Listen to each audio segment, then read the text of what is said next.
It's time for Catching Up with Carley, presented by Meijer. I'm Daniella Bruce, filling in for Carly Johnston today, and joining us is Tigers pitcher Tarik Skubal. Tarik, thank you so much for taking the time to join us today. Yeah, thanks for having me. Of course, and I promise I'm going to bombard you with a bunch of baseball questions, but first I have to say congratulations. I did recently find out that over the offseason you got engaged, so a lot of big life moments happening for you. Congratulations. Yeah, thank you. Thank you. Yeah, I can't imagine right now you're going through spring training, trying to make the big club, and you're planning a wedding. How's that going?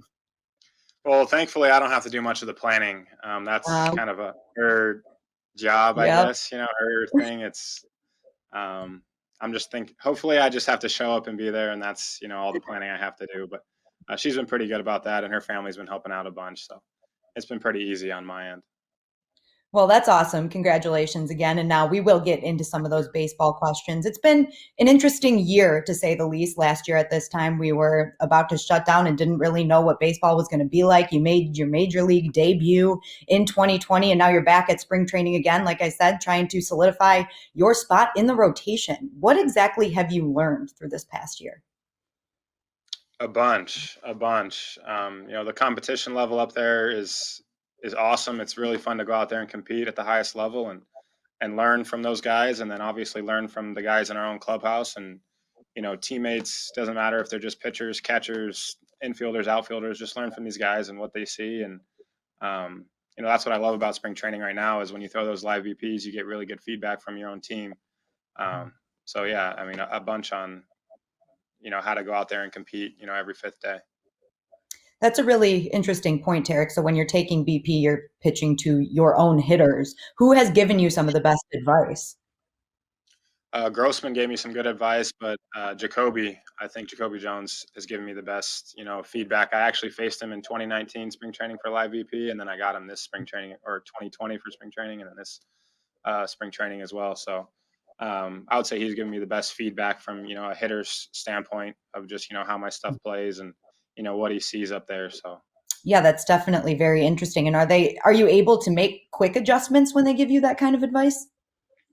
well, I'll just talk to him after I get done, and then take that into my next session Mm. or my next bullpen or something that I'm working on. I'll ask him like, hey, for me, a splitter is my new pitch. So I've been asking and been pretty vocal about like, hey, how does this look out of the hand?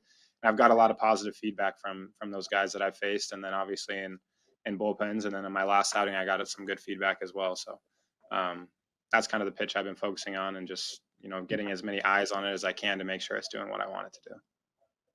I was going to ask you specifically about your splitter, so I'm glad you brought that up. It was kind of, I've read it as a revamped changeup that turned into what you're calling the splitter. How are you feeling with that pitch now that you've had some experience with it? Good, good. I haven't faced hitters in like a real game scenario until this last one. Um, and I got a lot of positive feedback, swing and misses, soft contact, and that's exactly what I want, to kind of set up everything else, set up the fastball, set up the slider, set up everything else in my, arsenal. So I'm happy with where it's at right now at this point in spring training. And then it's just about building it going into my next outing and the one after that. Tarek, you're playing under new management this year and a lot of new coaches too, but we'll start with AJ Hinch. We've heard a lot about how hands-on he is and how he really tries to build that relationship with each individual player. What kind of conversations have you had with him so far?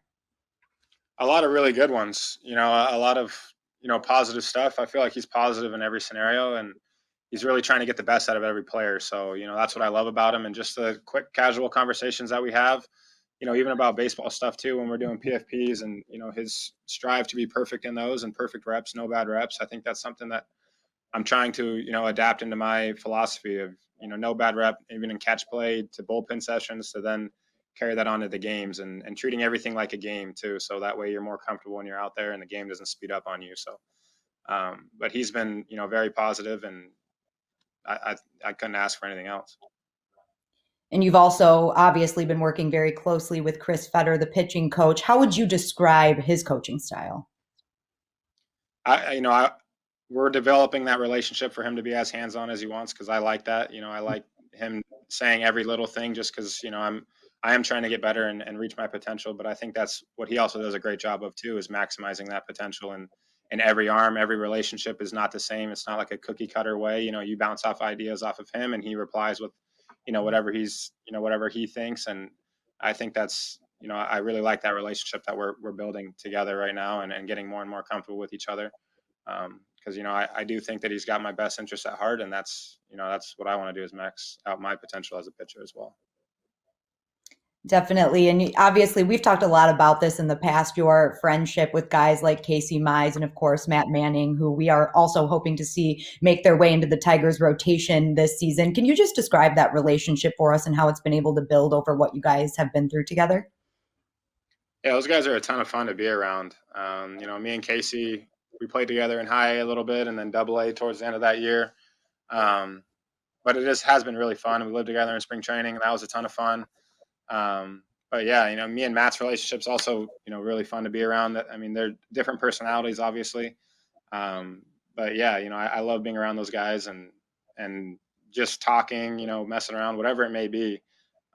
I do like those relationships, and it is a ton of fun to just come in here and have guys that you can just relax with and hang out with, and don't always have to necessarily talk about baseball. So we've talked a little bit about you specifically at spring training, and we know things are different under, of course, new management, and just with the way things have went this year with COVID and not knowing exactly what spring training was going to be like. What is the vibe like? Is it more serious than it normally would be, or what are you noticing from that aspect? I mean, I think it's just about getting ready for the season.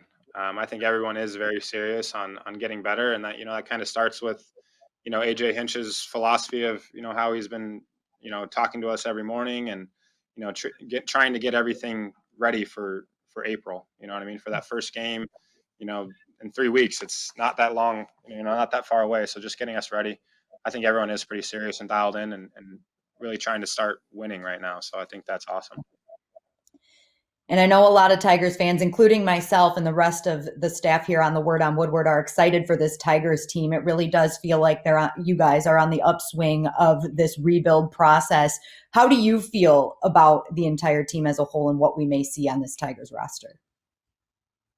How do I? I mean, I feel I'm excited as well, to be here and to be learning from all these guys. And, I am excited to get out there and kind of prove what we're working for, and start winning, and, hopefully keep winning, you know what I mean? Establish that culture now. And it is exciting. It's exciting to be a player as well. It is very exciting, new coaches, a lot of new guys. But just for me personally, being able to learn from all those people as well is also really exciting. So, I'm excited. I think that's a perfect word for it. And just to wrap up, we know that, like we've been talking about, obviously your personal goals are to earn a spot in this rotation. But what are some of the small things that you're working towards this season? I mean, for me, I don't try to put too many goals or put too many things in front of me. For me, it's just about being healthy. I think if you're healthy and you're able to take the ball every fifth day, I think that I can go out there and do what I'm supposed to do. So that's kind of my only goal, is just health. And, that starts not only playing catch, but what I'm doing conditioning wise in the weight room, all that stuff. So that's kind of my main goal, is just to be healthy and be able to take the ball every fifth day and go out there and do what I want to do, and not have any, limits. So I'd say that's my, one and only goal.